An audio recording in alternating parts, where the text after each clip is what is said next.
Wanita ini sungguh kasihan. Setelah ia dihajar habis-habisan, dia pun dilecehkan secara bergantian oleh para pria jahat ini, hanya karena mereka memiliki dendam kepada suaminya.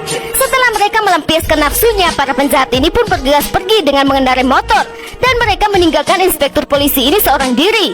Tiba-tiba ia melihat beberapa remaja yang ikut masuk ke gubuk tempat wanita tadi. Seketika dia pun datang dan menghentikan para remaja itu, lalu segera mengusir mereka dari sana. Dengan sedih dan menyesal, polisi ini mendekati si Ibu Polwan. Ia pun langsung meminta maaf padanya, karena ia sendiri tak tahu kalau orang-orang itu akan bertindak sejauh ini. Sementara itu di tempat lain, anak Ibu Polwan diantar oleh saudara tirinya karena sudah larut malam ia tak melihat adiknya itu datang menjemput. Pintu rumah mereka pun dibuka. Saat bocah ini mendapati sang ayah yang lelap, dia pun langsung memberitahu tentang kebiasaan buruk sang ayah yang bisanya berkelahi, mabuk lalu tertidur. Setelah itu paman pun menutup tubuh ponakannya dengan selimut, lalu membiarkan dia tidur di dekat sang ayah.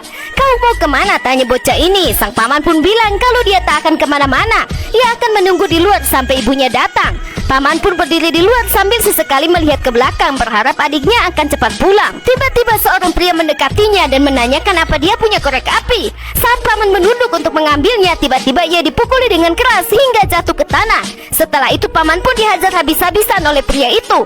Ternyata mereka adalah para pemilik pabrik. Mereka kesini untuk menghabisi suami Ibu Polwan untuk membalaskan dendam mereka. Saat melihat pria itu bersama anaknya tertidur di dalam rumah, pria tua ini pun menyuruh saudaranya itu untuk mengunci pintu dari luar. Setelah itu yang lainnya buru-buru menyiramkan bensin ke atas rumah, lalu sampai ke dalam rumah. Sementara ayah dan anak itu masih terlelap.